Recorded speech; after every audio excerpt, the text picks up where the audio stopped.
So hi everyone and welcome back once again to the channel. So as you are preparing for the November JAIIB examination, so I hope the preparations are going well. I am coming up with the topic wise videos from Indian economy and Indian financial system subject of the JAIIB. So today we are going to talk about a very important topic, that is international poverty line, which has been recently revised by the World Bank. So there are high chances that they ask question from this particular topic. Not only this, we will be talking about World Bank in detail, because as you know there is a topic international and regional organization in the subject, in which we have to cover the important international and regional organizations like World Bank, IMF, ADB, AIIB, right? So I will be talking about all of these institutions one by one in detail.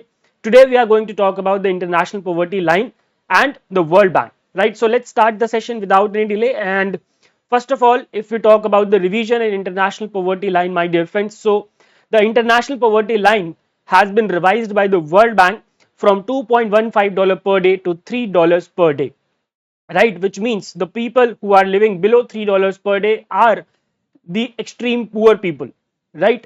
This new poverty line, because of this definition, now obviously when this poverty line has been revised upwards, $2.15 per day to $3 per day, there must be an increase in the number of people who are living below poverty line, right?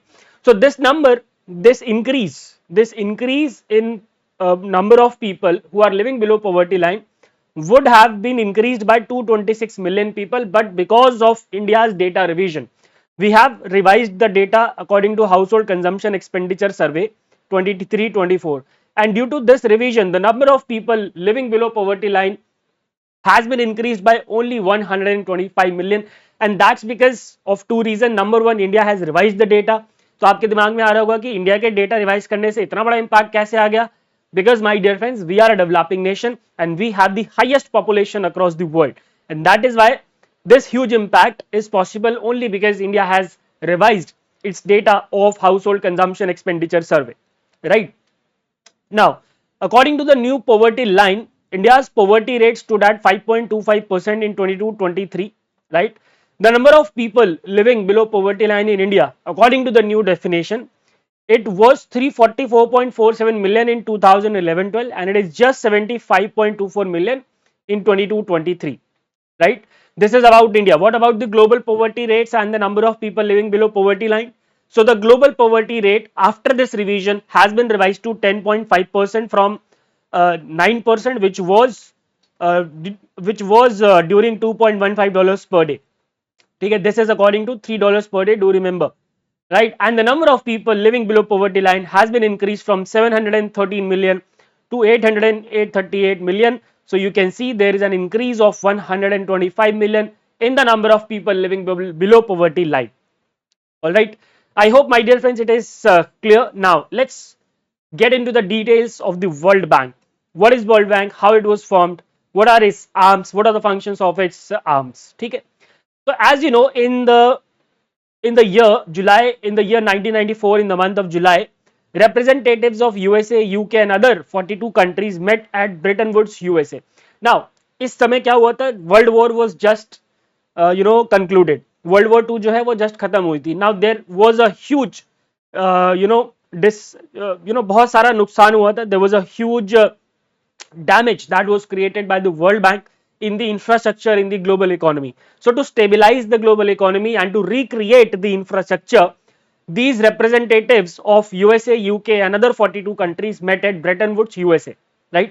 Now the meeting was held to decide a new international monetary system and to establish international monetary and financial order after the Second World War.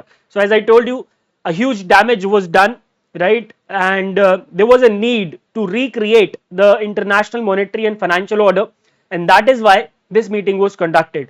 And as a result of this meeting, two international institutions, which are IMF and World Bank, were established as the result of this particular conference. Okay, and because both these institutions were established because of this Bretton Woods conference, and that is why these two institutions are collectively known as Bretton Woods twins. Bretton Woods twins, और दोनों का headquarter कहां पे है जी? Washington DC में. ठीक है, but today we are going to only talk about the world bank.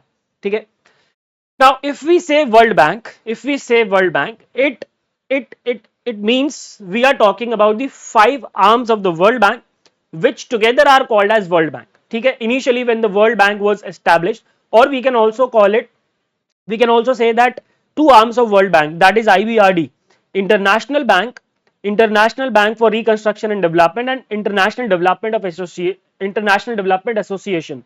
These two together form the World Bank.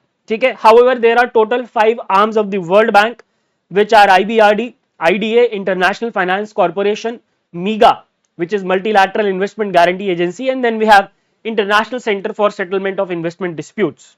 Okay, these are the five arms of World Bank, which together combine to form the World Bank. All right, chaliye.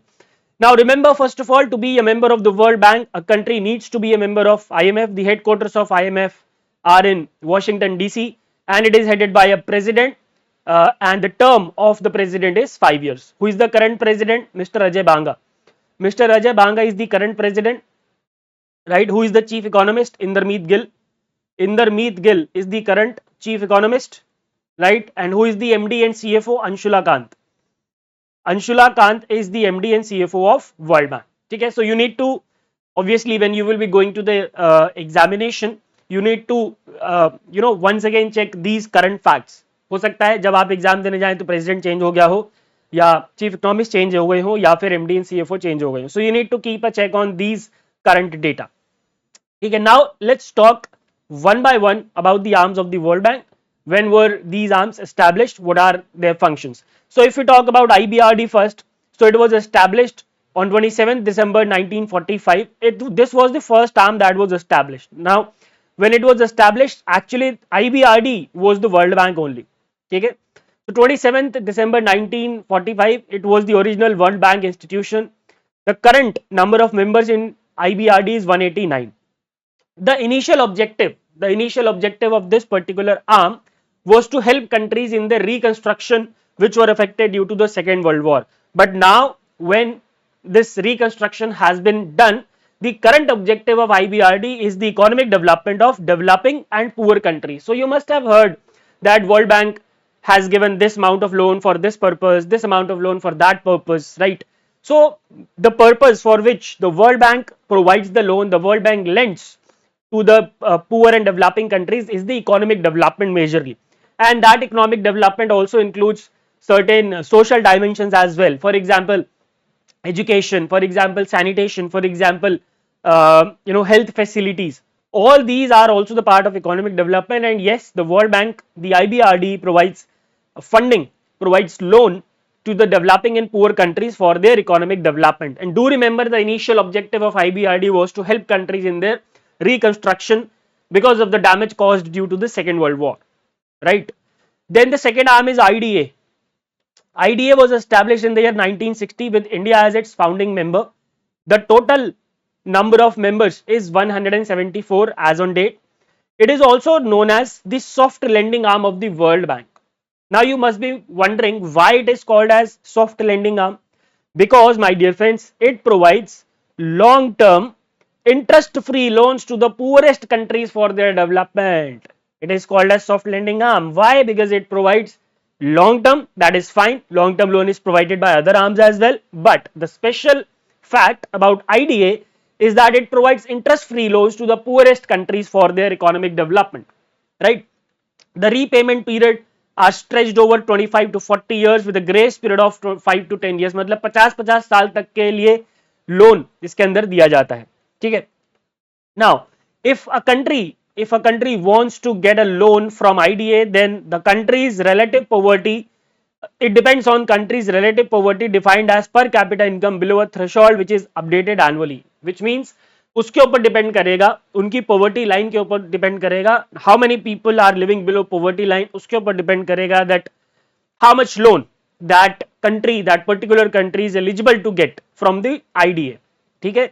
And it also provides grants to other countries which are at the risk of debt distress. For example, few years ago Sri Lanka was at the risk of debt distress, and at that point of time IDA came into play and provided a long term grant to Sri Lanka, right, for its economic development. Of course, IMF has also provided a huge amount of loan, but IDA also provided it, right? That was IDA. Talking about the next arm, that is IFC. It was established in the year 1956. The current number of members is 186 and India was the founding member. India was the founding member.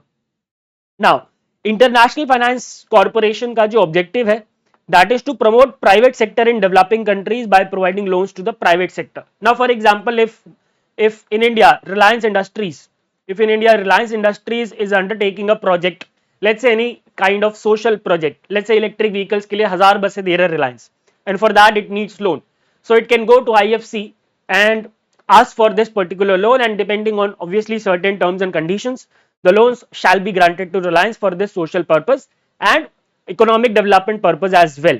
So do remember, IFC provides loans to the private sector of the country. The focus areas are renewable energy production, as I told you, electric vehicles, electric buses, improving food security and infrastructure building. इन तीन areas में अगर कोई private sector काम कर रहा है, and if these three areas are not only leading to the personal profit but also to the economic development of that particular nation, then the loans shall be granted to the private sector. ठीक है. Next arm is MIGA, Multilateral Investment Guarantee Agency. It was established in 1988. The current total number of members is 182. Now you must have heard about FDI, right? Foreign Direct Investment. Now what is the name? Multilateral Investment Guarantee Agency, which means it provides guarantees to the investors, and guarantees for what? Guarantees for the countries. For example, MIGA जो है वो बोलेगा अगर कोई investor India में invest करना चाहता है, then MIGA will provide guarantee that ठीक है आप इंडिया में कर सकते हैं, India is a safe country to invest in, right? So the function is to promote FDI by providing insurance to private sector foreign investors, ठीक है, and to provide credit enhancement guarantee to cross border private sector investors and lenders. For example, कोई Indian investor है जो कि let's say Pakistan में invest करना चाहता है, तो MIGA बोल देगा भाई अब अपने हिस्से पे करना, अपनी अपनी गारंटी पे करना, हमारा कोई मतलब नहीं है, क्योंकि because Pakistan obviously is not a reliable country where one can invest, where one can even think of investing, right? So MIGA provides guarantee to the private sector investors so that thereby promoting the foreign direct investments across the world. ठीक है. And last but not the least, ICSID, right? It was established in the year 1966. The total number of members is 165. India is not a member. This is very important. India is the member of all four arms of World Bank, and it is not the member of ICSID. Okay? And as the name says, it is a dispute resolution organization which aims to settle investment related dispute between the member countries. However, do remember the judgments, the decree passed by the ICSID is not mandatory on the governments. ठीक है. The settlement, however, this is important, the settlement through ICSID is voluntary, but once the parties agree to settle the dispute, they cannot withdraw unilaterally. अगर उन्होंने किसी dispute को settle करने के लिए agree कर दिया है तो वो यूनिलैटरली पीछे नहीं हट सकते. हाँ, अगर दोनों को लगता है कि नहीं, the terms and conditions are not up to the mark, the terms and conditions are not fulfilling their vision or the purpose was not fulfilled, then both the countries can bilaterally withdraw from the settlement. ठीक है, but unilaterally ऐसा possible नहीं होता, right? And last but not the least, these are some of the reports which are released by the World Bank. So I have provided this list of report because I have seen a question that in which they have asked that this particular report, World Development Report का आया था question, that which organization releases the World Development Report. In that case, the answer obviously was World Bank. So here, these are the important reports which are released by the World Bank. I would urge you guys to at least go through the list of report once. Okay. That's it, my dear friends. I hope the World Bank is clear. If you have any doubts, you can ask me in the comment section. I will come up with other international and regional organizations video. Thank you very much for watching. Goodbye, take care, and God bless.